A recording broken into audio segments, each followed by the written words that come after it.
Bonjour à toutes et à tous. Dans ce module, nous allons explorer en détail les matrices de vente. Lors du module d'introduction à l'interface de vente, nous avions posé les bases fondamentales. Cette fois, nous passons à l'étape suivante, la création des matrices. Voici ce que vous allez découvrir dans ce module. Comment créer une matrice? Comment ajouter ou déplacer rapidement des articles et utiliser la baguette magique?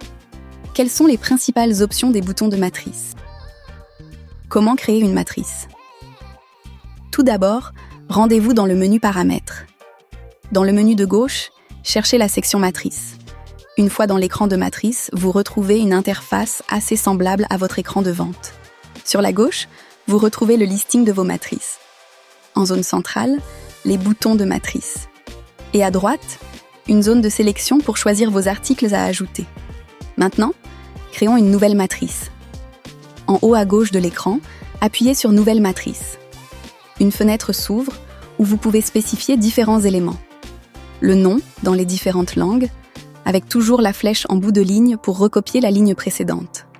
Accès rapide, qui est coché par défaut. Décoché, il permet de masquer la matrice de la liste sur votre écran de vente.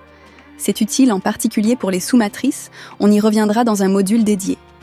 Le nombre de rangées et le nombre de colonnes. Cette option vous permet d'augmenter ou diminuer le nombre de boutons affichés. Nous conseillons d'avoir un minimum de 5 lignes et 5 colonnes et d'éviter de dépasser 8 lignes et 6 colonnes. Cela permet de garder une bonne lisibilité des boutons et d'éviter de perdre du temps à faire défiler les lignes de boutons non visibles sur l'écran. Pour vous illustrer rapidement, voici un exemple type de 5 sur 5 et un autre hors recommandation de 8 sur 10. Vous voyez directement l'impact sur la taille des boutons entre les deux. Vous devez également faire défiler l'écran pour accéder au dernier bouton en bas de la matrice. En cas de grand nombre d'articles, nous recommandons d'utiliser les sous-matrices, comme dans notre exemple avec les 20. Nous aborderons encore cet élément dans un module dédié. Ordre. Cette option permet de définir la position de la matrice. Le nombre le plus petit est positionné tout en haut de la liste sur la caisse. Icône. Vous avez ici la possibilité d'ajouter un icône parmi une collection de différentes couleurs pour faciliter l'identification. Choisissons ici la couleur bleu clair avec l'icône cocktail qui représente le mieux la matrice. Voilà, maintenant appuyez sur Sauver pour valider.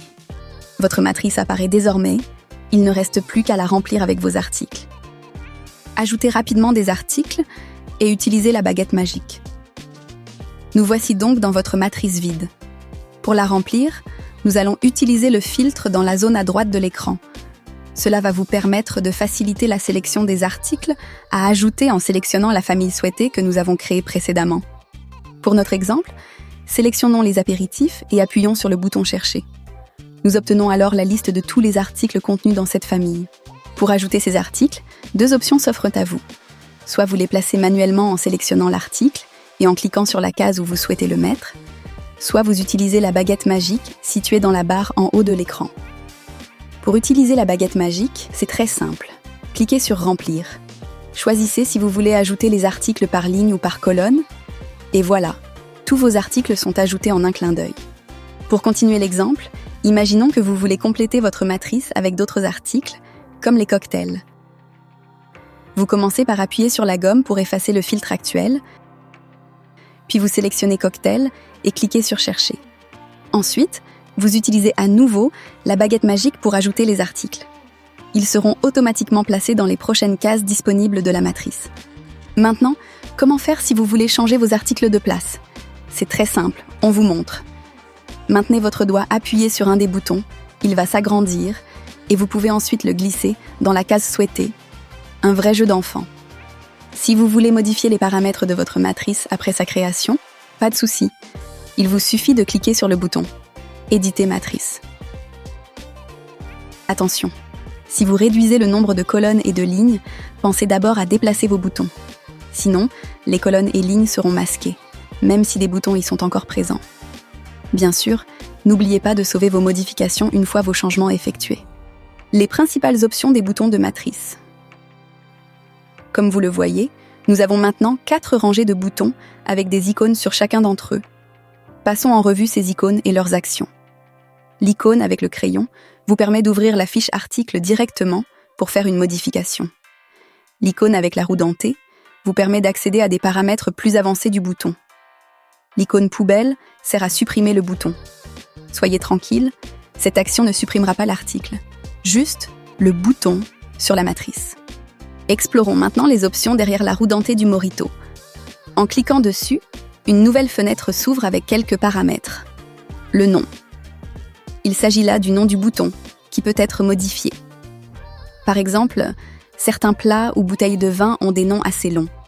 Vous pouvez choisir de modifier le nom du bouton pour faciliter la compréhension par vos serveurs.